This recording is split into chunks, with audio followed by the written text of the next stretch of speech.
Hey guys, what's up and welcome back to the Shiny Raiko channel. Now today I'm going to go through my Pendulum deck profile because everyone hated Dragonities. No fun and jokes. I think this version of Pendulums is what most persons like to play. But I'm not playing the Scythe version, the Artifact Scythe. Even though persons think it may be good, it's not actually good. The reason why is that you lose out to the most powerful main deck hand trap, which is Nibiru. And every single person is between main decks it or sides it. So every time you play a person who mains deck Nibiru, you're going to lose the match. So I can't play that version, especially in Jamaica. Everyone has Nibiru. So I'm going to show you the deck profile that everyone wanted to see. Because no one liked the... Well, there are a few of you who like the PK engine version. Even though I like the PK engine more in terms of you get more value, bigger boards, much easier to manage. The problem with that version is that it took too much hand power to put up a full board. And you might not always get the luxury of that. So because this version uses less hand power, it always works out well. So I'm going to go through the deck profile. First up, we have Joker. He's back, ladies and gentlemen. Then we have one Pendulum Sorcerer. I was playing two at first, but you really only need one. And then our last Performapal is Celestial Magician. Which is really funny because all of them can search for each other. So Joko searches out any Pendulum monster from your main deck straight to your hand. And if it doesn't directly search the card, it goes for a card that searches out that Pendulum monster. So you have full access to all Pendulum monsters in your deck when you see him.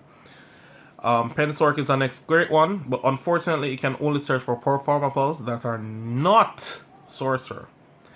So when I played the two, I couldn't search for a next one. So you only really need it to go off once because Joker is at one. One Celestial Magician, you genuinely don't need more than one. It's nice to have in two, but if your opponent does something to disrupt you, it might change the game plan. Then we have Double Iris, a next fantastic card. He is one of the best magicians and one of my favorite cards. When he gets destroyed, he searches for a Pendulum Graph card, and he's going to be destroyed several times. Next up, 2 Oath. Oath is amazing in terms of it gives you instant value when you see him, because you have access to your Pendulum monsters that would have went to the face of extra deck, especially Harmonizing Magician, because it would be stuck there, along with gaining value, and along with late games, grand games, it comes up to be one of the most important cards. And the last but not least, you can always use it to help chain block your opponent. Example, you Pendulum summon Harmonizing and Oath. Harmonizing Chainlink 1, Oath Chainlink 2. So if they have Ash, they're stuck. Next two magicians, Shanky and Dragon Pit. Dragon Pit pops back row, which is actually important right now. Shanky is just a level 7. However, key thing to note is that he can negate light monsters. So while his skill may be bad at 3, the mere fact that he negates light monsters, so that ultimate conductor that was going to destroy you, and other things, it helps protect you against it. So it's very important to play a copy. Not to mention if you're playing a deck that plays light monsters overall, and your opponent, example, someone's like Ecclesia, negate that. Free of cost. Just like that. And it's a hard once per turn, so they can't even attempt it again. Then we have the MVP, Triple Harmonizing Magician, the card that makes the deck the deck. It uses for any of your magicians from your deck. And then we have Tuning, Noble Dragon, and White Wing Magician. Now, you can actually play multiple Tuning Magician, but the reason why I don't play multiple is because it's a hard once per turn. And the mere fact that you went through one, you might not be able to go through the next one. So the next one might be dead in your deck. While Noble Dragon, she's not that useful. However, it's a different name. And because it's hard once per turn on this, it doesn't make sense to play two, so you play a different tuner that Hal can summon. And it's a spellcaster. So it's one of the very few monsters that fit the bill. You could play Odd Eye Synchron, but the issue with Odd Eye Synchron was that his level was 2, meaning I could never Pendulum summon it back. And that was an issue. White Wing is obviously the best tuner, but the issue is that if you Pendulum summon and Synchro with her, she's going to banish herself. Now, as a little fun trivia, all Pendulum Magician tuners are female. Most persons don't notice, but they're all chicks. Moving on. Triple Revolution Dragon. I know this one is a hard one for persons to have, especially playing with a casual deck. But Revolution Dragon is extremely important. It's easily one of the best cards in the deck. In terms of, it searches for any Dragon Pendulum monster in the game. So, and it's not even a hard once per turn. None of its effects are hard once per turn. That's what makes it so great. Moving on from there, we have one Arc Pendulum Dragon. We're only playing the one to facilitate the mere fact that you can search for any Pendulum Dragon. And we are only playing really to get Dark Worm. But in the event that an emergency comes up and you need a high scale, there you go. You don't need to play a low scale because this will search for it. So you don't need to worry about that. Dark Worm will search for your low scale in the event you need one. If you want to go the extreme, what I would suggest is that you would play the level 5, the Odd Eyes, that negates monsters from extra deck, if you want to play a low scale, because it's scale 1 and it's perfectly fine. From there, 2 Gate Zeros. Self-explanatory, the Double Doom Donut, Ebony Moss Spaceship. And that rounds it up for all of our Pendulum cards. Well, all of our main deck Pendulum stuff. From there, we have the last real main deck monster, which is Jogan. And this version of the deck facilitates someone in Jogan. Jogan is one of the MVPs of the deck. He's absolutely fantastic. Jogan will win you games straight up. No debate. Jogan is really good. And the funny thing about it, and I've said it before, is that I don't understand what players have against Jogan. No, I put up some boards with 5 negates, 6 negates, 7 negates, 8 negates, 9 negates, and my opponent still tries to break through. And they're never successful, never, not even once. But the mere fact that they see a Jogan and they just immediately scoop, I don't know what's so special about Jogan. Is it that because they can't special someone? I don't understand. So when Jogan is on the field, apparently there's scoop. I don't know why the big fear is on this one monster. And our next fun trivia, Jogan is the only monster in the game of Yu-Gi-Oh! He's the only monster that makes you pitch a card from your own hand at random. I don't know why it does that. I wish I choose, but it's at random. Moving on, we have Triple Gamma and 1 Drival. And as I mentioned before, this is what the deck is about. You get to play hand traps in this version because you don't need all the hand power in the world to combo off. You just need to find the 2 pieces of Pendulum monsters, and the other cards in your hand can be free. So these are it. The thing is, you're only going to negate Ash, and if they droll you, because persons in Jamaica are wild and they're starting to main deck droll. Which isn't really bad, they do that in OCG as well, but OCG is just wild overall. Moving on, for spells, we have Triple Duelist Alliance, searches for cards with Pendulum in its name. Double Iris effect makes it always have Pendulum in its name, so you can always search for your Double Iris with it. Along with your Pendulum Graphs, your Pendulum Sorcerer, so you have a lot of access to a lot of things. So when you see it, it's great, because if you even draw, let's say, the next card, which is Pendulum Call, at the very least you can search for something else that you're comfortable with. And Pendulum Call searches for any magician in your deck. We play 1 star Pendulum Graph, self-explanatory, and 2 Dragon Shrine. You can really cut it to 1 if you want to. I don't recommend doing so, because you want to see it. Even if you don't see it, it's perfectly fine. What you can always do with it, if you don't need it, you can always activate it first to bait out the Ash. There are persons who don't believe they should Ash it, which is stupid. I had a lot of persons told me that, and a lot of persons has lost because they told me that, because I just didn't open Pen Call. And they allow the Shrine to go through, and by the time I start comboing off, they're like, oh, I'm not going to use Pendulum Call. And they just have the Ash in their hand dead, because I'm going to have up negates to stop it. That's their own fault. Next spells are Instant Fusion, Call by the Grave, and Foolish Peril. Call by the Grave, self-explanatory, really there to get rid of Ash, nothing else, but if something else comes up, you always have it there. Instant Fusion is the same thing, just really there for Ash. Most things doesn't stop this version of the deck, and that's what makes it good. Because you don't lose the Nibiru with this version. You're going to pump out Apollosa first before you even Pendulum someone. So in other words, they can't nib you. And if they choose to Nibiru before, you can still make the big board with like 4 negates. So 4 negates seems like enough to win a duel, in my opinion. For the extra deck, we have, for the fusions, we have Relinquished, then Vortex. Then for the synchros, we have Shooting Riser Dragon, Omega, Dragite, and Boral Savage. For Exceeds, we have Duello and Absolute. Now, before I go through the Link monsters, I'm going to explain. You have to play this because you're going to play the Gamma.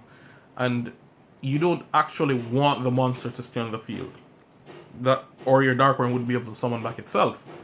Now, funny enough, if you open the Dark Worm along with Gamma and you manage the Gamma, you don't need to have the Dark Worm in grave. Your normal summon is quite fine, Gamma is a tuner, and you can go off. The only bad instance in that case is that you can get Nibiru, but here's it. You can still make the entire board of 4 negates. So it's a win-win situation. Rises there strictly as a foolish burial in disguise. What you're going to send with it is Jogan, and then you're going to synchro summon with something else, so you can make one of the big boys. So that's what it's there for, to set up your Jogan play, to lock your opponent out of special summons, and you will still get a synchro out of it that negates. Dweller is Dweller. He's a MVP, self-explanatory. I just feel that he doesn't do enough, but there are a lot of persons who've been rooting for Dweller, and last tournament I came 3rd place, and Dweller was a MVP in almost every matchup that I did summon it. I won every game that I summoned Dweller. In my opinion, it didn't do that much, but I still won every time I summoned it, so it cannot be doing something bad. That's it for the main staples, Synchro, Fusion, Exceed. Time for your links. We play Cross Sheep, IP, Hulk, double Selena Gomez, and then we have Apollosa. What could be your access code? But I don't have access codes. I'm using Borrowed Sword. Now, you see, the thing is, if it was access code, I wouldn't contemplate playing it. I would play access code. However, because it is not access code, I would contemplate taking out Borrowed Sword and putting in Rebellion. The reason why is that it's easier to make, and it does close to the same amount of damage. I've never attacked for less than like 5,000 with this one card. Just it alone does 5,000. And your opponent is in trouble if they have a monster that cannot be destroyed by battle on their side of the field, because it's going to be instantly game. Because you're going to drop them to 0 and just run up with everything else. But on the negative side, the real reason why I'm playing even Borrowed Sword is for Dragoons. Nothing else. Dragoons is that issue, because I don't play a lot of ways to deal with a Dragoon that is already on the board. Before they summon it, well, no one has ever summoned Dragoons before I go off. Never. If I go off there, they won't even get the opportunity to summon Verte. Even if they do, there's going to be a negate there for it. So that is out of the question. What do you do against a Dragoon that is already there? Because your opponent will wait until they see the out, because they know that there's nothing else inside your main deck to counter it. That's why the Borrowed Sword was important. You could also play Ignisto. Ignista is not a bad pick, and Ignista has great synergy with your... My apologies, where is it? Your Revolution Dragon. The reason why, none of Ignista's effects are hard ones per turn, just like Revolution Dragon. So you could potentially, if you had 3 Revolution, you could shuffle in 4 cards your opponent controls. Because Ignista can summon a monster from the deck every single time it is summoned. So that's a thing to keep in mind. So if you want to play Ignista, you can. I'm just not feeling Ignista right now. It's not a bad pick, it's just that I'm not feeling it. So you can play Revolution Dragon, Rebellion or Borrel. Because this is easier to summon, you just use 2 monsters. It's not a hard work. You can even do this before Pendulum summoning. So that's how simple it is. But in all honesty, Borrel Sword, it just does a lot of damage, massive amounts, and the argument that if you summon IP and then go into this, your opponent may not have a way to even deal with it. I've seen a lot of persons don't have a way to clear it because persons misunderstand what IP does. Alright, where's IP? Let me give you a fun ruling about IP. IP does not make the monster gain an effect to cannot be destroyed by card effects, right? They don't gain that. It's just that if you use IP as material, the monster cannot be destroyed by card effects. Now, what this means to you guys is that it can't be negated. If they negate Boral, if I summon, where is it? Boral Sword using IP Masquereno, not only its inherent effect, this cannot be destroyed by battle overall. So most persons miss on that, but because I use IP to summon it, if they do something like Imperm on the Boral, if the Dark Hole is still not destroyed because I use IP as material, because IP did not make Boral get any type of effect. It's just that I use IP as material, and it's not even an activated graveyard effect. So it's just a win-win situation. Even if you're under skill drain and you link someone, you'd be perfectly fine. That's just how good it is. And I'm going to do a quick combo for you guys, so stay tuned. Alright guys, this is one of the older combos, but a new way to do it. So first up, the combos always start like this. You would need Pen Call plus Darkworm. So let me just fetch a copy of Darkworm from your deck, along with the Pendulum Call. Now, any of your core Magician pieces can perform the rest, which is just any high scale. Alright, so that's any high scale, off, or harmonizing. So any monster can really facilitate doing this combo. It's just that you need any Magician along with the Darkworm and Pendulum Call. Now, because this is going to put up a massive board of negates, you get to have hand traps to stop your opponent from stopping you. You don't need to do anything to stop them in particular. If you have Gamma in your opening hand, unless your opponent is going to do something extremely dangerous, do not activate it. Wait until your turn and clutch there. The Gamma is that important. You just need to go off, because when you go off, you extend to the point where your opponent can't even catch up. And if you manage to break their board, it's just game over. Alright? So this is the game plan. This is the hand.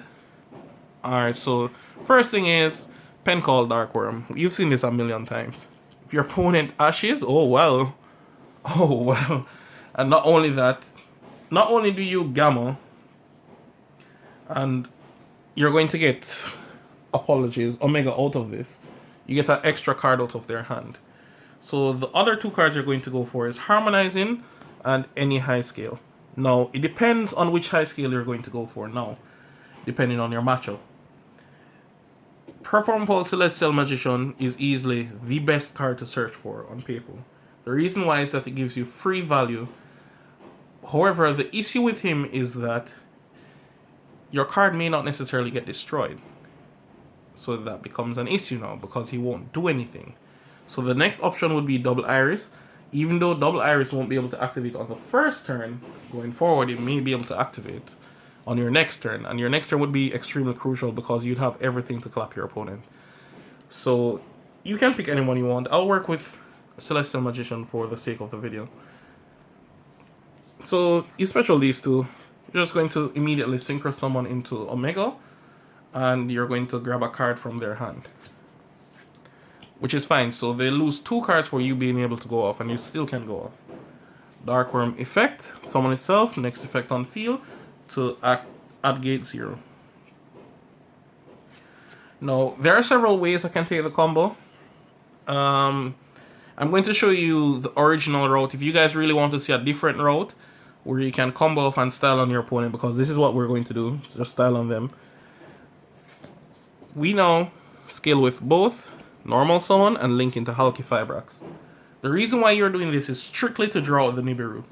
You need them to Nibiru before you Pendulum summon, or else you're going to lose, no matter which Pendulum deck you play. That's why I don't suggest following persons who play their versions and still are unable to play through Nibiru. That's why I don't implore using the Artifact Scythe way, because you summon Scythe and you lose. So what's the sense of playing Scythe? Anyways, from here you can go into your Selena Gomez. And you'll use Gomez effect to pull back. Now, this is funny because this is the last opportunity they're going to have to Nibiru, because you're going to summon Apollosa next. So, if you're playing against this is the last call. Any call after this is curtains. So, the game plan is to Apollosa. We'll work on the left. Now, you will use off to add back Harmonizing, and it's time to Pendulum Summon.